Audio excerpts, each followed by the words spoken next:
Assalamualaikum warahmatullahi wabarakatuh.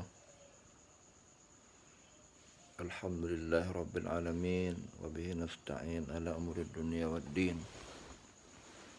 Asyhadu an la ilaha illallah wahdahu la syarikalah wa asyhadu anna Muhammadan abduhu wa rasuluh. Qala Allah ta'ala fi kitabihil karim wa man ahsanu qawlan mimman da'a ila Allah wa 'amila shalih wa qala innani minal muslimin. Puji syukur kepada Allah Subhanahu wa taala, yang mana Allah Subhanahu wa taala telah memberikan karunia yang tidak terbatas. Kita masih diberikan hidayah iman dan Islam, kesehatan dan kekuatan dan umur panjang untuk tetap menjalankan ibadah kepadanya. Selawat dan salam senantiasa terlimpah kepada Rasul kita yang mulia Muhammad sallallahu alaihi wasallam, keluarganya, para sahabat dan seluruh kaum muslimin yang mengikuti sunnah beliau sampai hari kiamat. Sesungguhnya kita sekarang semua sedang dalam perjalanan menuju akhirat. Saudaraku seiman rahimakumullah, dalam kesempatan kali ini membahas tentang dakwah di jalan Allah. Dakwah di jalan Allah Ta'ala memiliki kedudukan yang agung dan tingkatan yang tinggi. Hal ini karena dakwah itu merupakan kedudukan makhluk Allah pilihan, yaitu para rasul yang mulia dan para pengganti mereka yang lurus, yang memiliki ilmu dan juga pengabdian keikhlasan kepada Allah Subhanahu wa taala. Oleh karenanya kita semestinya mengikuti jejak mereka dengan sebaik-baiknya, dengan mengikhlaskan diri untuk Allah Ta'ala dalam hal tersebut, serta mengikuti Rasulullah Muhammad SAW agar upaya kita tersebut diterima Allah Subhanahu wa taala. Terkait masalah hukum dari berdakwah kepada Allah, bahwa dalil-dalil kitab as-sunnah menunjukkan bahwa dakwah kepada Allah Subhanahu wa taala itu wajib. Surah Ali Imran 104, dan hendaklah di antara kamu ada segolongan yang menyeru kepada kebaikan, menyuruh berbuat yang ma'ruf dan mencegah dari kemungkaran, dan mereka itulah orang-orang yang beruntung. Surah An-Nahl ayat 125. Serulah manusia kepada jalan Tuhanmu dengan hikmah dan pelajaran yang baik, dan berdebatlah dengan mereka dengan cara yang baik. Kemudian juga surah Yusuf, katakanlah Muhammad, inilah jalanku, aku dan orang-orang yang mengikuti aku mengajak kamu kepada Allah dengan yakin. Maha suci Allah, aku tidak termasuk orang-orang yang musyrik. Para ulama telah menerangkan bahwa dakwah kepada Allah itu fardu kifayah dalam hubungannya dengan wilayah yang di dalamnya terdapat para da'i. Setiap wilayah itu butuh kepada dakwah dan aktivitas dakwah. Dakwah yang merupakan fardu kifayah apabila sudah ada orang-orang yang melaksanakan fardu dakwah secara mencukupi di wilayah tersebut, maka gugurlah kewajiban berdakwah atas yang lainnya. Dan dakwah dalam kaitannya dengan orang-orang yang tersisa ini, hukumnya adalah sunnah, muakkadah dan amal saleh yang agung. Namun apabila penduduk wilayah tersebut atau suatu daerah tertentu tidak melaksanakan dakwah secara memadai, maka semua orang terkena dosa karena mereka telah meninggalkan sebuah kewajiban dakwah. Saudaraku seiman rahimakumullah, dakwah kepada Allah Subhanahu wa taala adalah kewajiban agung yang memiliki banyak keutamaan. Di antaranya dakwah adalah tugas para rasul, dan juga dakwah kepada Allah termasuk dalam kategori perkataan yang baik.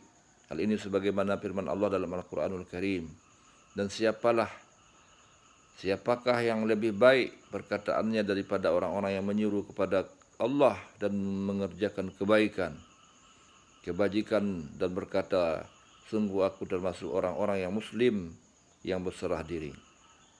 Seorang pendakwah akan mendapatkan pahala sebagaimana pahala yang didapatkan oleh orang-orang yang mengamalkan suatu amal yang dia tunjukkan.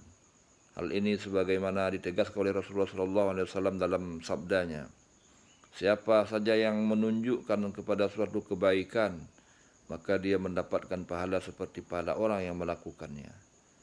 3 melindungi para da'i dari laknat dan azab karena meninggalkan amal ma'ruf nahi mungkar, itu menyebabkan datangnya laknat Allah Subhanahu wa taala. Dalam sebuah firman Allah berfirman dalam surah Al-Maidah ayat 7, 8, 7, 9. Orang-orang kafir dari Bani Israel telah dilaknat mereka melalui lisan ucapan Daud dan Isa putra Maryam. Yang demikian itu karena mereka durhaka dan selalu melampaui batas. Mereka tidak saling mencegah perbuatan mungkar dan selalu mereka perbuat. Yang selalu mereka perbuat sungguh sangat buruk apa yang mereka perbuat. Allah menyelamatkan para da'i dari keburukan. Apabila azab menimpa orang-orang yang zalim, maka ini Allah selamatkan mereka. Sesuai dengan firman Allah dalam surah Al-A'raf ayat 165. Maka setelah mereka melupakan apa yang diperingatkan kepada mereka, kami selamatkan orang-orang yang melarang orang-orang berbuat jahat dan kami timpakan kepada orang-orang yang zalim siksaan yang keras disebabkan mereka selalu bertobat, selalu berbuat kefasikan. Mendapatkan doa Nabi kepada para sahabat pendakwah. Doa Nabi diperuntukkan bagi orang-orang yang mendengar sebuah hadis, kemudian dia menyampaikannya. Semoga Allah mencerahkan wajah orang-orang yang mendengar dari kami sebuah hadis, lalu dia menyampaikannya kepada orang-orang yang belum mendengarnya. Betapa banyak orang-orang yang membawa fikih itu bukan orang-orang yang faqih, bukan mujtahid. Dan betapa banyak orang-orang yang membawa fikih kepada orang lain lebih menguasai ilmunya dari dirinya. Saudara seiman rahimakumullah, dakwah di jalan Allah Ta'ala merupakan fardu syariat yang sangat penting. Di antaranya dakwah kepada Allah memiliki kedudukan yang agung dalam Islam. Bahkan dakwah merupakan satu asas penyebaran Islam dan salah satu rukun tegaknya Islam. Kalau bukan kerana dakwah kepada Allah, agama ini tidak akan tegak dan Allah tidak akan tersebar di muka dan juga Islam tidak akan tersebar di muka bumi. Dakwah kepada Allah Ta'ala menjadikan Allah Ta'ala diibadahi tanpa disekutukan dengan sesuatu pun. Manusia mendapatkan petunjuk, mereka mempelajari berbagai perkara agama berupa ketauhidan Allah, ketauhidan kepada Allah, beribadah kepadanya, hukum-hukum halal haram. Mereka mempelajari batas-batas apa yang Allah turunkan dengan dakwah kepada Allah. Urusan muamalah manusia menjadi lurus, baik berupa jual beli, akad, nikah dan juga kondisi sosial kemasyarakatan dan keluarga mereka menjadi baik. Dengan dakwah kepada Allah Ta'ala, akhlak menjadi manusia yang baik, perselisihan menjadi minimal, kedengkian sirna, dan semakin sedikit tindakan saling mengganggu satu sama lain. Apabila dakwah dilaksanakan dengan cara yang benar dan umat manusia menyambutnya, maka akan terciptalah kebahagiaan dunia dan akhirat bagi para da'i dan manusia. Apabila umat manusia menerima dakwah dan mengamalkan syariat, maka harta akan terpelihara, darah akan terjaga, kehormatan akan terlindungi. Manusia merasa aman terhadap diri mereka. Mereka tenang terhadap harta dan kehormatan mereka. Kebaikan tersebar, kejahatan terputus. Semua itu tidak akan tercapai kecuali dengan dakwah kepada Allah Subhanahu wa taala. Kaum muslimin sidang jamaah rahimakumullah. Ketika seorang muslim melihat realitas kaum muslimin di setiap negeri Islam, termasuk penyimpangan komitmen mereka terhadap agama Allah dan akidahnya lemah dalam ibadah dan akhlak, maka dia pasti akan merasa sedih dan prihatin atas kondisi mengganaskan yang menimpa kaum muslimin. Namun apakah keprihatinan dan kesedihan semata itu cukup memperbaiki keadaan yang ada? Kita yakin bahwa orang-orang yang di dalam hatinya terdapat keikhlasan kepada Allah dan juga keikhlasan dalam mengabdi kepada umatnya tidak mungkin merasa cukup dengan sekedar merasa sedih dan prihatin saja. Kita harus berbuat yang membuatnya terbebas dari tanggung jawab, menyelamatkan dari hisab pada hari kiamat, menghindari dari kemaksiatan dan mencegah dari kemungkaran. Oleh karenanya, agar seorang muslim bersemangat untuk berdakwah di jalan Allah, dia harus merasakan bahwa wajibnya dakwah itu pada dirinya. Bukan hanya berdakwah itu hanya bagi ustaz saja, bagi orang-orang yang berilmu pengetahuan tinggi saja. Namun dakwah di jalan Allah Ta'ala sama sekali tidak terkait dengan tempat, waktu, kondisi atau orang-orang tertentu. Tetapi dakwah itu umum di setiap waktu dan dengan sarana atau cara apapun yang syar'i demi mewujudkan tujuan yang diharapkan. Karena itu seorang muslim tidak dibenarkan meremehkan momen atau kesempatan apapun atau kondisi dadakan untuk dakwah dalam perbaikan.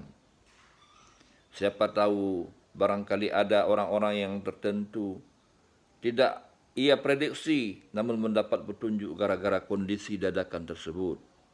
Kemudian perlu disadari bahwa pintu-pintu dakwah itu banyak, sarana-sarana dakwah pada zaman modern ini. Oleh karenanya di jalan Allah perlu memanfaatkan seluruh sarana tersebut meskipun sederhana dan tanpa mengecilkan arti pergaulan yang baik dengan manusia serta pengaruh besar yang ditimbulkannya ke dalam jiwa, misalnya senyum yang tulus, tutur kata yang baik, memberi hadiah dan lain sebagainya.